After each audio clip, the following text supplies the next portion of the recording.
আসসালামু আলাইকুম। কেমন আছেন সবাই? চলে আসলাম ছোট্ট একটি ভিডিও নিয়ে। তো গতকাল রাত্রে আমার বাবার বাসায় আমাদের সবার দাওয়াত ছিল। তো আমরা ওখানে সবাই চলে গিয়েছিলাম। আমার ছোট বোন আমাদের জন্য রান্নাবান্না করেছে অনেক।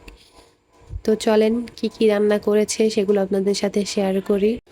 তো প্রথমেই ও এখানে নিয়েছে গরুর মাংস। গরুর মাংসটাকে ও সব মশলা দিয়ে হাতে মাখিয়ে নিয়েছে। এখন এটা চুলায় বসিয়ে দিবে রান্না করার জন্য। এই তো কিছুক্ষণ পরে রান্না হয়ে গেছে। দেখেন কত সুন্দর কালার হয়েছে গরুর মাংসটার। খেতেও খুব মজা ছিল গরুর মাংসটা। সবাই মিলে আমরা খুব মজা করে খেয়েছি। তারপরে ও এখানে রান্না করেছে পোলাও। এটা ও বেশ একটা ভালো রান্না করতে পারে না, এখনো শিখে নাই। তো এটার জন্য আমার বড় বোন ওকে হেল্প করেছে। সে এখানে পোলাওটা ওকে দেখিয়ে দিয়েছে কিভাবে রান্না করতে হয়। বলেছে পরের বার ও নাকি খুব ভালোভাবে রান্না করতে পারবে, শিখে গেছে। তো তারপরে ছিল এখানে পোয়া মাছ ভুনা। মাছ ভুনাটাও খুব মজার ছিল। ঝাল ঝাল করে মাছ ভুনাটা করছে, খেতে খুব ভালোই লেগেছে। তারপরে এখানে আরও ছিল মিষ্টি কুমড়া ভাজি।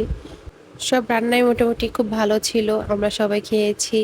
ও রান্নাটা খুব ভালোই করতে পারে, ভালোই শিখেছে। আর আমরা এখানে তারপরে পরোটা নিয়েছিলাম, পরোটা দিয়ে গরুর মাংস দিয়ে খাচ্ছিলাম। তো আর বাবা তো আমার ছোট বোনের রান্না খুবই পছন্দ করে। সব সময় সে তার রান্নার প্রশংসা করে, তার কাছে নাকি খুব ভালো লাগে। তারপর আমার বাবা এখানে রসমালাই নিয়ে এসেছিল সবার জন্য। তো আমি এটা এখন খুলতেছি, সবাইকে দিব, সবাই খাবে। রসমালাইটাও খুব মজার ছিল। সব খাবার দাবার শেষে মিষ্টি খেতে কার না ভালো লাগে বলেন। তো এই একটা দিন আমরা খুব মজা করেছিলাম সবাই একসাথে, খুব ভালো লেগেছিল, ভালো সময় কাটিয়েছি সবাই। তো আজকে এই পর্যন্তই, ভালো থাকবেন সবাই। আল্লাহ হাফেজ।